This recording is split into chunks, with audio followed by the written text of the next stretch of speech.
दोस्तों, आज हम बात करेंगे जलपरी के रहस्यों के बारे में। आज हम इस वीडियो में जानेंगे जलपरी क्या होती है, वो कहाँ रहती है और कहाँ से आती है और इसका रहस्य क्या है।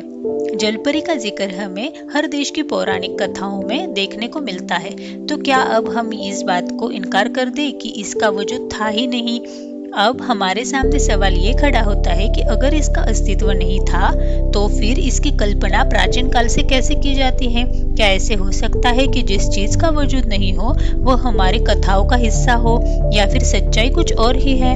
जलपरी ऐसा जलीय जीव है जिसके शरीर का ऊपरी हिस्सा औरत का और निचला हिस्सा मछली का होता है। पौराणिक कथाओं के अनुसार जलपरियां सुरीली धुन में गाकर इंसानों को अपनी ओर आकर्षित करती थी, जिससे उनका ध्यान भटक जाता था। उनकी मधुर आवाज को सुनकर मनुष्य समुद्री जहाज से पानी में कूद जाते थे।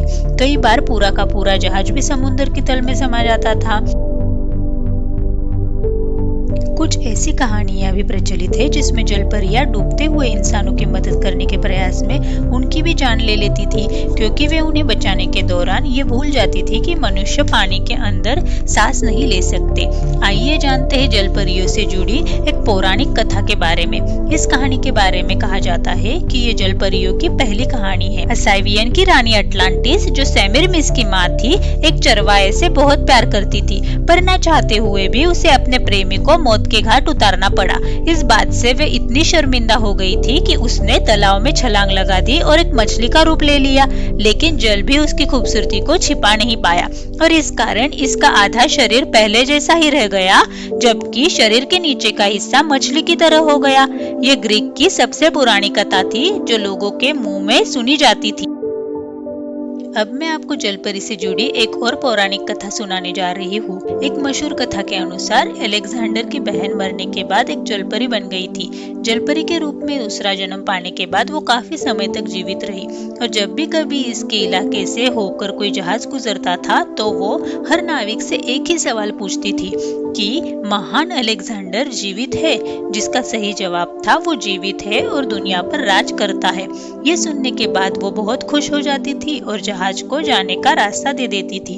यदि कोई उसके अनुसार जवाब नहीं देता था तो वह उस जहाज को उसके सवारों सहित समुद्र में डुबो देती थी।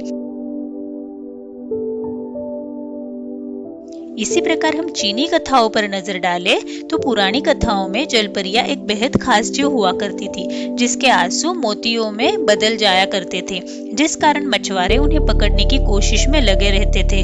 लेकिन वह इतनी सुरीली होती थी कि अपने गानों से मंत्रमुग्ध कर मछुआरों को पानी के भीतर खींच लिया करती थी। ये सभी कथाएं जलपरी होने का सबूत देती है।